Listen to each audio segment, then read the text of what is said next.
Hi, I'm DG Markwell with MyEcomax.com, and right now we're talking with Janet Johnson with the Alabama Cooperative Extension System, who is their food preservation expert. And I know last night, Janet, you did a seminar for our workshop here last night, and we're also going to have that on the website. Okay. And but I want to talk a little bit about getting started, kind of a beginner thing, because food preservation has lost a lot of its steam, so to speak, the last 20 years, 30 years. There's normally things that kind of give it new life. Like I was saying, the year 2000, a lot of people got back into it because they figured that January 1, the world would cease to exist, like the grocery store wouldn't be there. But then economics has also gotten people back into preserving, having their own gardens and growing it, and then just making sure, because we know with fresh produce it does not last long. So there we have methods for it to have a longer shelf life. And Jenny, you bring up a really good point, and that's why we want to talk to you about this today, kind of a beginner's, kind of a little, how do I prime the pump to get started, because it's been the summer months, and let's say I've been out there and I've rediscovered local produce, which is not available during the winter months. So I really want to get a lot of that up, but I want to preserve it and enjoy it in my soups and salads and those kinds of things during the winter months. So how do I take care of it and preserve it to that point? Well, the easiest thing to do for the beginner is actually freezing. Okay, let's talk It's about normally freezing. the cheapest and it's the quickest way to do it. Normally all they have to do is blanch the product. Sometimes you don't even have to blanch it, you just freeze it as is and put it in the freezer using either Ziploc bags, freezer bags, or you can get some of the products that are out there that are called, what are they called? The non-flexible.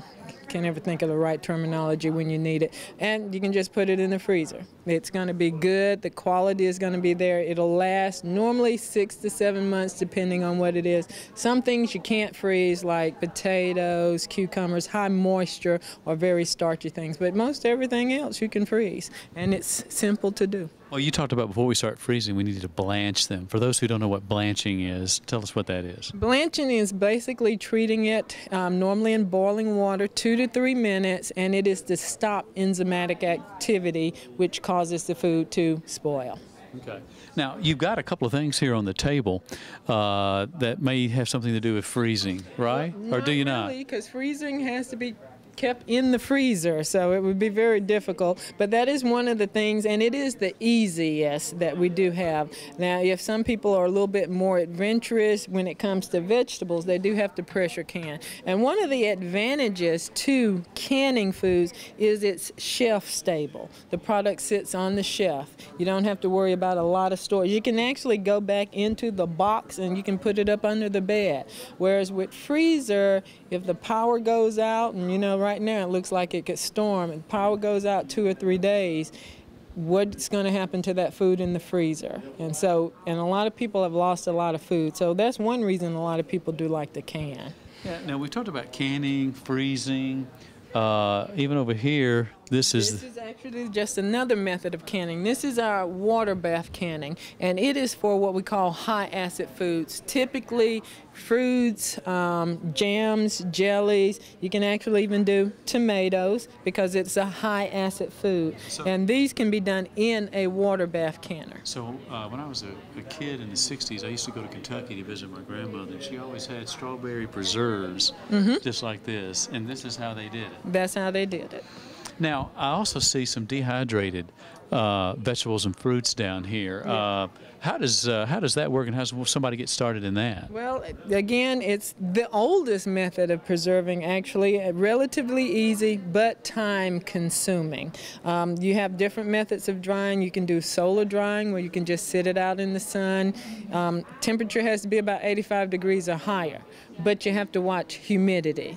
And so that people don't like that, but you can also oven dehydrate. Just put it in your oven, low temperature, have the door open, the fan going, or you can buy a dehydrator. And you can just chop it up.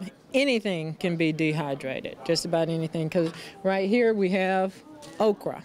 that has been dehydrated.